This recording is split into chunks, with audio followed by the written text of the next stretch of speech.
l'année 2024, nous avons beaucoup de projets pour vous. Nous avons rédigé notamment ce livre, Le voyage vers soi.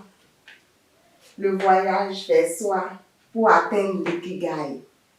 C'est un document que le cabinet a rédigé pour votre plaisir, avec le coach Pognon et l'appui de l'ordre des coachs en développement intégral. Nous vous recommandons ce document. Vous pouvez l'avoir au sein du cabinet ou dans les supermarchés. Bienvenue, chers auditeurs de Graines de Sagesse. Aujourd'hui, nous vous invitons à plonger dans un voyage enrichissant à travers des conseils pratiques et des astuces psychologiques pour naviguer dans le monde complexe du respect mutuel et de la dignité personnelle. Que vous soyez confronté à des situations de manque de respect en public ou à des commentaires désagréables qui vous mettent mal à l'aise, cette vidéo est conçue pour vous outiller avec des stratégies efficaces pour gérer ce genre de moments difficiles. Ensemble, explorons comment affirmer notre présence avec assurance et dignité, en apprenant à imposer le respect dans toutes les sphères de notre vie. Restez avec nous pour découvrir des techniques qui transformeront non seulement la façon dont vous interagissez avec les autres, mais aussi comment vous vous percevez vous-même.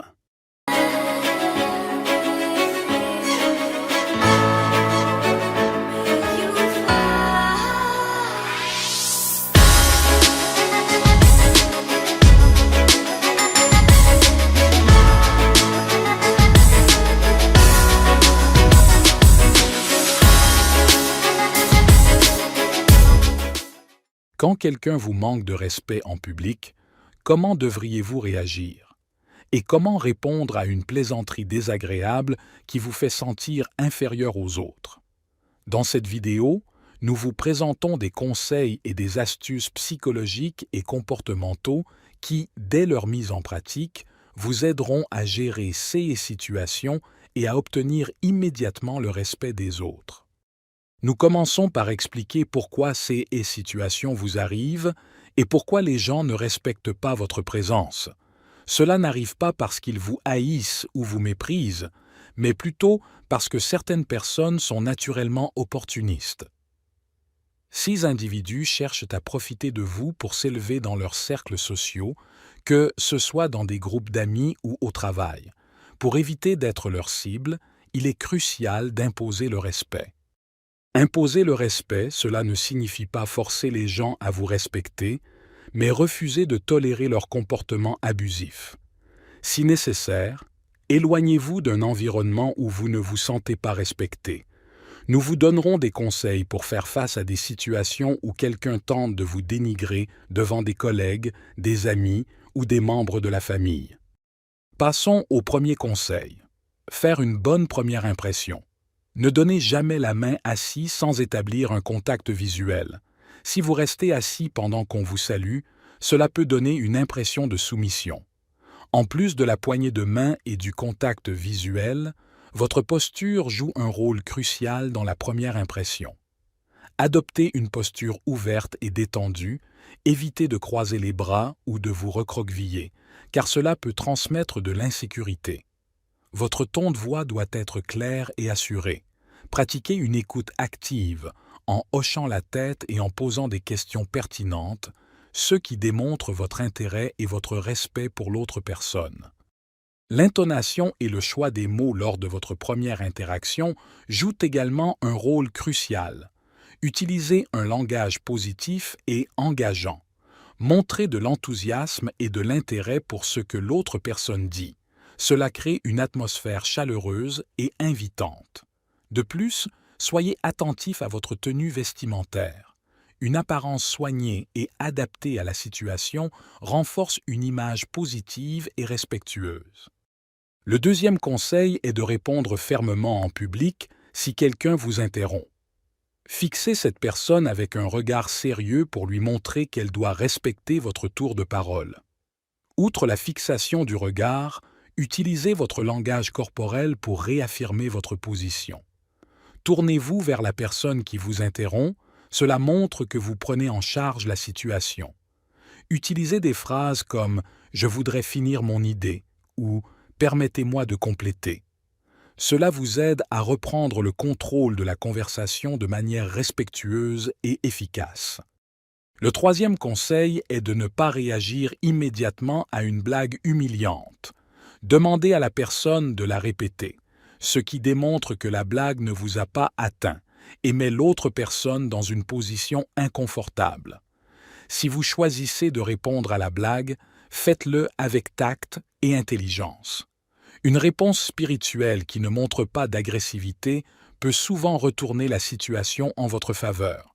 Cela montre que vous ne vous laissez pas facilement déstabiliser et que vous pouvez gérer la situation avec maturité et humour. Le quatrième conseil est un truc psychologique pour montrer que vous n'êtes pas affecté par les provocations. Posez une question ou faites un commentaire hors contexte. Dans cette technique, le timing est essentiel. Attendez un moment de silence ou une pause dans la conversation pour introduire votre commentaire hors contexte. Cela crée une rupture dans le flux de la conversation qui attire l'attention sur vous et éloigne l'attention de la provocation. Veillez à ce que votre commentaire soit neutre et non conflictuel pour éviter toute escalade. Point 5. Ne pas entrer dans le jeu de la provocation. Il est important de ne pas répondre à la provocation par la provocation. Restez calme et ne laissez pas l'émotion prendre le dessus. Répondre de manière émotionnelle peut envenimer la situation. Respirez profondément et prenez un moment pour vous calmer avant de répondre. Point 6. Dans un environnement de travail ou social, si vous vous sentez constamment manquer de respect, n'hésitez pas à chercher le soutien de vos collègues ou amis. Parfois, avoir une tierce personne qui peut confirmer votre ressenti et vous soutenir peut être très utile pour gérer la situation. Point 7. Revenir sur l'incident plus tard. Si vous n'êtes pas en mesure de répondre efficacement sur le moment, il est parfois judicieux de revenir sur l'incident plus tard, une fois que vous avez eu le temps de réfléchir à une réponse appropriée et de calmer vos émotions. Cela peut être lors d'une conversation en tête-à-tête où vous expliquez pourquoi vous vous êtes senti manquer de respect et comment vous aimeriez que les choses se passent à l'avenir. Enfin, le 8e conseil est de vous retirer si votre présence n'est pas respectée. Mieux vaut être une absence appréciée qu'une présence dévaluée. Lorsque vous décidez de vous retirer d'une situation, faites-le avec dignité et sans montrer de l'émotion négative. Exprimez calmement que vous ne trouvez pas la situation constructive et que vous préférez vous éloigner. Cela renforce votre image de quelqu'un qui valorise le respect et l'intégrité personnelle. Après vous être retiré, prenez un moment pour vous-même, réfléchissez à la situation et envisagez des façons de la gérer différemment à l'avenir. Pour l'année 2024, en vue de vous aider à atteindre votre ikigai, votre bien-être dans le japonais, nous avons rédigé ce document aussi. C'est le Planner, Life Planner. À l'intérieur de ce document, nous vous apprenons comment vous allez vous organiser dans les différents compartiments de votre vie, dans les différents domaines de votre vie, sur le plan familial, sur le plan financier, sur le plan entrepreneurial, dans la gestion des enfants, dans la gestion de votre temps, dans la gestion du stress. Bref, dans ce document, vous aurez tout. Ce document est disponible dans notre cabinet. Nous sommes situés à Ibaten, en face du prêt-à-porter Eli Chanal. Notre contact, c'est le 61 30 62 94. Soyez richement bénis.